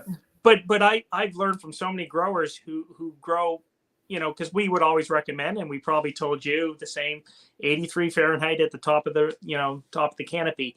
But we know growers who are doing 79 and they feel like they get better terpene production, right? So it's once again, I think a lot of VPD charts are based on one or two, a few cultivars, and they're generalizations. They're good guidance tools, but an experienced grower is always way more knowledgeable than a piece of paper. So totally. So you're in the opinion that if you go colder, like 55 is always safe. I thought that to maintain safety, you had to follow VPD, but you're saying not necessarily. It's more about the percentage, because the relationship between the humidity and the ambient air and everything, like, changes so much with temperature, right? So and I'm sure it has 55, to do with, you're safe. And I'm sure it has to do with your the biological activity within the soil and the physical structure of your soil, so that it can still pull up nutrients if it needs it, right? So you're not going to get that calcium deficiency. You're not going to get that boron deficiency, because even with a lower VPD, you can still pull up some nutrients. Yeah. But bottom line, you guys think it's safe at a lower VPD when you lower that temp? Yeah, definitely. Yeah. Okay, cool. Well, I'll do it. I have 2 days left there. I'm just going to lower those temps and keep it around 55, because I definitely can do that. And then your lighting spectrum is the fall lighting spectrum. Is that you do that? So no, I just kept the same spectrum the whole time. I could try more of a fall thing. Like I said, just for the 3 remaining days, I did it today, and I just there's like out of 600 watts, I think there's like 250 watts just dedicated, or don't quote me on that. It's probably 150 dedicated to red, 660 nanometers. So I dropped that down to 0. So dropping that down to 0 obviously gives me a lower PPFD and a bluer type of spectrum. So I just figured, why not end flower like that? Yeah, that makes sense. Try it out. Yep. Yeah. And you know what? I think you're really onto something now with that, preparing the plant, because it's biomimicry of nature, right? The plant doesn't go from growing to, in certain humidity and temperature being thrown into another temperature, another humidity. So why not just wind it down and prep it for that transition, kind of like what would happen in nature, right? Yeah. I think you're really onto something I've been thinking about a lot lately is VPD. Okay. And if you look at VPD charts online, it's all about, maintaining during flower that 1.2 to 1.5. And the vast majority of VPD charts are ambient room temperature based on that. Okay. But then I've been discovering that, well, first of all, I knew about the guys that would say, okay, don't go with the room temperature, go with the leaf temperature, right? So if your leaf temperature is 2 degrees lower, you just do your VPD based on that. So, okay, it's a little bit different, but that's all good. But then there's the whole other equation of room temperature, leaf temperature. You have leaf surface temperature and room temperature differential, and you take that differential in account, and you put the room humidity percentage in that whole equation, and then you come up with a VPD. Right. So if you're running 2 degree lower leaf temperature than your room, and you want to maintain end of flower 1.5 VPD, and you're running around 80% at 80 degrees Fahrenheit, you're going to have to be like at friggin' 47%. Right. So is 80 in this case, with a leaf temperature 2 degrees lower, okay, is 80 Fahrenheit and 47 1.5, or is 80 Fahrenheit and 60%, which is just based on room temperature 1.5? What's your opinion on that? And largely, as you're describing that, a lot of my thought when I saw those pictures on Instagram, I see your plants are absolutely praying, right? They look phenomenal. And I'm sure you're not seeing a lot of nutritional deficiencies, right? No. And so to me, there's something that's dialed in there. That's yes, if we had a cyclometric chart and mapped out what's going on in your room, it would be amazing, because for the stage that they're at, they look absolutely amazing. So we're always looking to be more cutting edge. So yeah, and that's, to me, it's when you feel like your plants aren't growing well, that's when you start turning back to your VPD and start questioning whether you've got it dialed in the way you want it dialed in. What I don't like to do is to go excessively low on relative humidity. Because some people they'll finish their rooms at 40%, and in large part they're fearing botrytis. There is a greater potential of getting downy mildew when you go that low. but then there's that sort of like you're almost rehydrating the plant when it goes into your cure room, because those people who are finishing a room at around 40% relative humidity are still curing at about 60% in their cure room. So that's where at times, and if I don't know if you've ever had a crop that's failed microbials and it failed because of your post-harvest, oftentimes you can drop your humidity too quickly in your rooms, and then you try to bring it back up. That's actually when you get a proliferation of microbes, is when you start going back up in your relative humidity. And so you want to kind of stay away from that. So that's my thought process is try not to get too low in your relative humidity prior to harvest.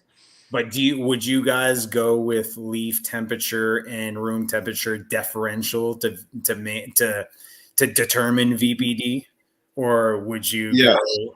Yes, I would take the average, because to be honest with you, but it's more than an average, Leighton. If you look into it, it's just like the more, I think this is the way it works. Like the cooler your leaf temp is, okay, the hotter your plant is running. So it's not just going with an average. If you put it like in simulators online there, you see that it's way more than an average.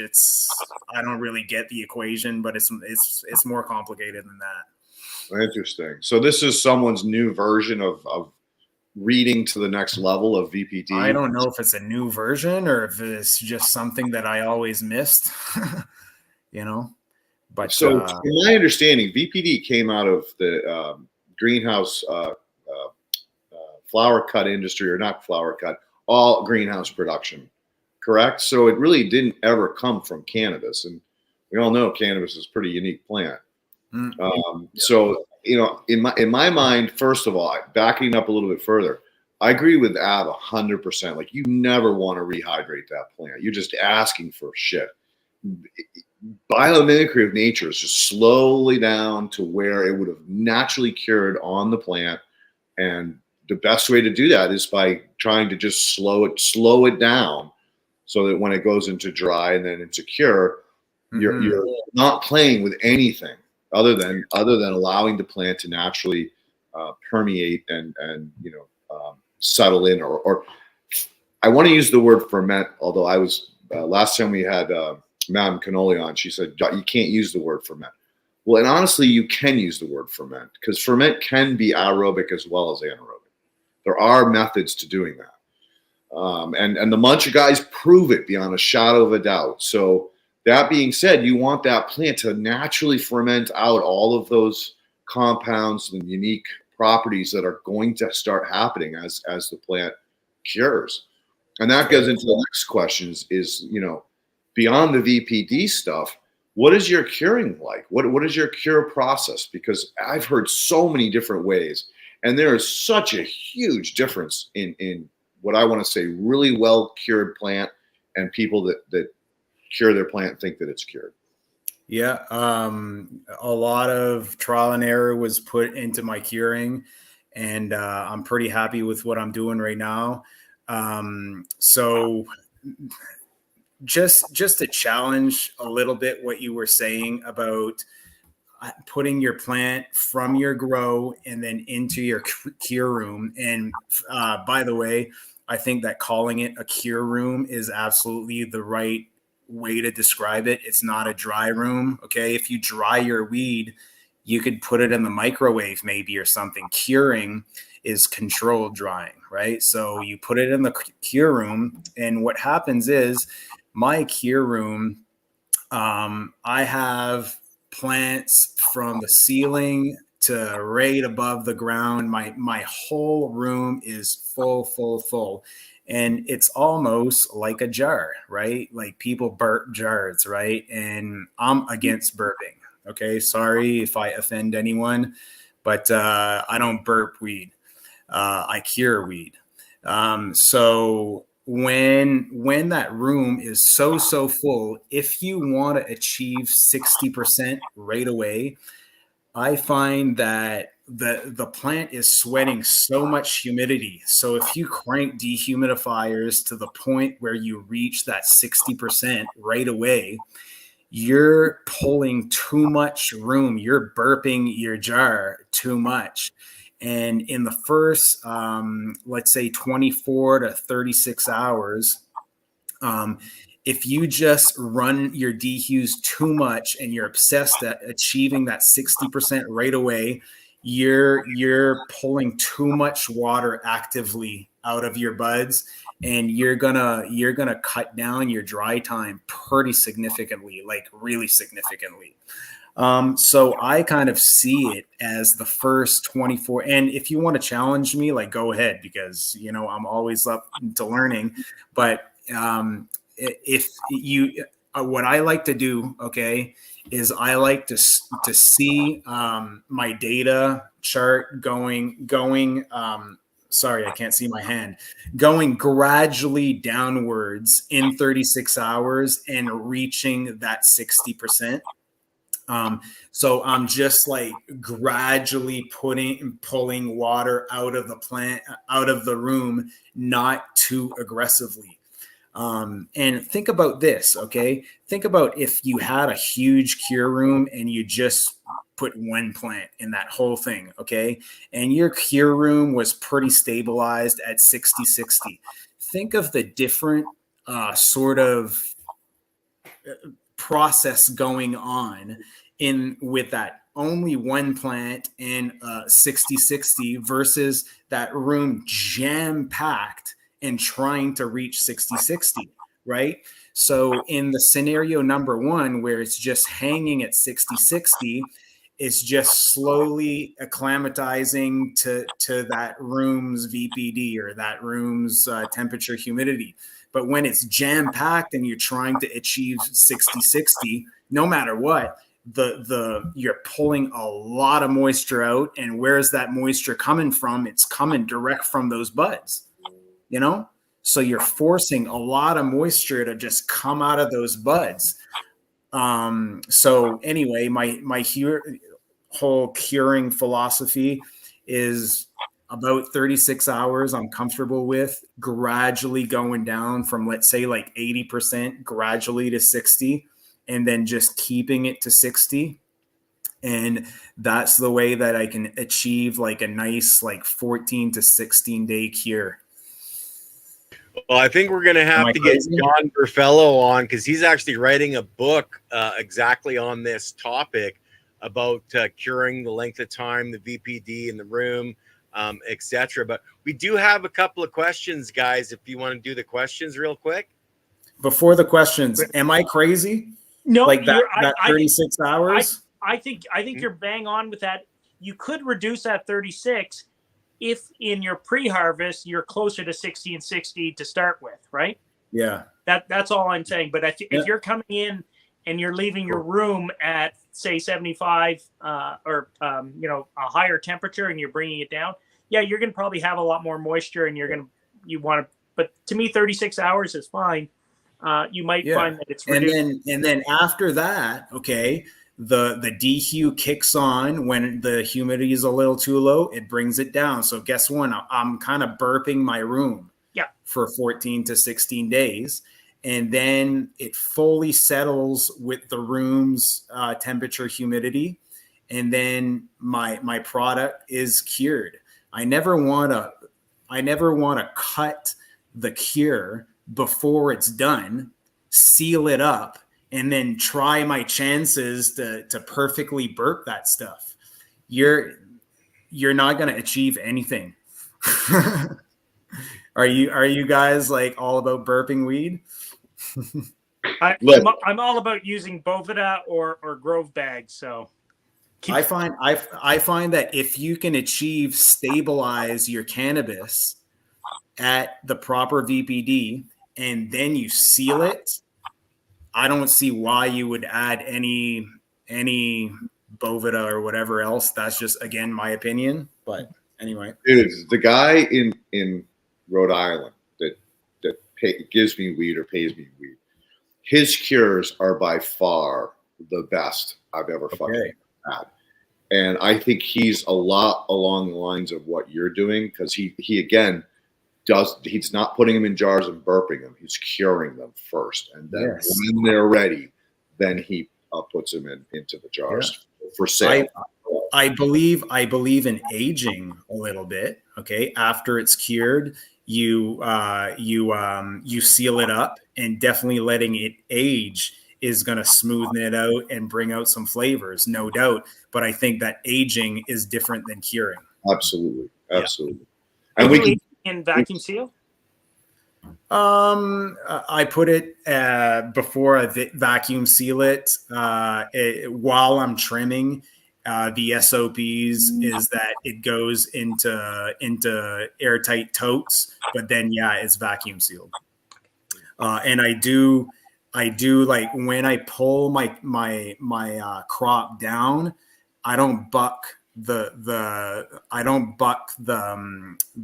buds off. I keep them on the stem, sealed in totes until it's hand trimmed. It's hand trimmed on the branches because I don't want any manipulation of the buds. And then when it's all trimmed on the vine, then it's carefully bucked off and sealed. Boom. So there's never any manipulation of trichomes. You asked me once, like, how much keef do you collect? None. Basically, like next to none, because we don't manipulate the flower. It's like immaculate. And that's another thing I really dislike about messing around with burping stuff. You're rolling around buckets, you're breaking off trichomes, you're exposing your weed to oxygen over and over. Like, I'm really passionate about it because I wasted so much time of my life burping weed. that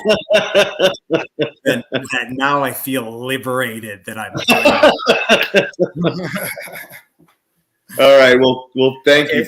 We can do questions. Sorry. Yeah, we're gonna get deeper into some of this shit the next time. So we're gonna have another whole 2 hours to do this. Let's do it in the shop with the yes, beds. exactly, for sure. Yeah. All right, Ken, what do you got? Okay, how long does mycorrhizae fungal network survive after harvest, or does it already exist when you plant a new plant on old root zones? All right, so there's been extensive work done on this. It takes 90 days to complete what I want to call colonization, where the mycorrhizae has a food source in the sand, silt, and clay that it can mine and has the association with the plant. So if you are growing in pots and you're using mycorrhizae products and throwing away your soil, you're wasting your money. In a bed system, as long as you don't remove the root ball, that fungi will still be able to pull nutrients out of that plant and exchange them with other plants that are present. Again, why it's so important to never let your soil go bare. In nature, soil is not bare. Soil always has something growing on it. So as long as you're maintaining some level of plant life in that system throughout the year, or like if you're in a tent in the winter and then you go outside in the summer, maintain that tent with some kind of plants. Otherwise, you're losing all of the ability to have that association when you're planting the plant. You want a really quick connection. I go so far as to tell people, roll your seeds in it and then plant them so that they've already got a little established network when you transplant them or when you put the pot on top of the bed. That way you're jump starting it. You're connecting within 24 to 36 hours of the existing network that's already in the bed. Okay. Av, you have anything to add to that? No, I think that's brilliant. I love that idea of rolling your seeds in the bed prior to seeding out. Yeah. Okay. So the next one is what's the right source of molybdenum? And the person's been using multi-mino. Is it multi-amino or multi-mino? And who's the product prescribed? Can you add to the comment whose branding that is? Because that's interesting to know. There's a lot of molybdenum sources out there. I tend to tell people to go toward the pharmaceutical industry, research and development companies that have molybdenum, because it tends to be a lot purer. Okay, well, we're waiting for an answer from Prescribed Burn. We have, you need molybdenum to achieve the highest form of plant health. You can't reach the top of the plant health pyramid without it. And that's coming from John Kemp. So I don't know if that's the truth or not. I would trust that man. And we got to get him on the show at some point. Okay, and Prescribed hasn't come back with anything yet. So those were the only questions that we had. Now, Lily did point out that when I met Kevin Joddery for the first time, I brought some of my sour diesel, and I had stuff that was a year cured and a year and a half cured. He took the year cure as a better nose, and he really enjoyed that. And it was a year and a half cure in gamma sealed pails. But again, though, like I would say, if you want to be fussy about it, I would say a year aged, right? Yes, a year aged. And yes, Prescribed Burn, we're trying to answer your question, the right source of molybdenum, and we were asking what your source was for the multi-mino. You know, and I think this whole curing or aging process, I think it will really tie in quite nicely to Dan Kittredge if he joins us next week, because we know that the higher the bricks levels, the longer the shelf life of products. So you're doing something right in the grow to allow for you to have. From BioAg, go with it. I trust Faust exclusively. Whatever he's putting out, he does the work, man. Yeah. And by the way, like for the whole curing thing, what I'm doing right now really works well, and I'm really happy. But I'm the kind of guy that's always open-minded to changing my opinions on things. So, you know. Well, I know that John, he's saying 65 humidity, and then when it's actually packaged and the person gets it, it's going to come out of the package at 60. So, and he's got that meter that tests it. So. I'll tell you what, though, that's a big challenge being a grower and determining actual room humidity, right? So if you say you prefer being at 65, are you really at 65? How do you know that?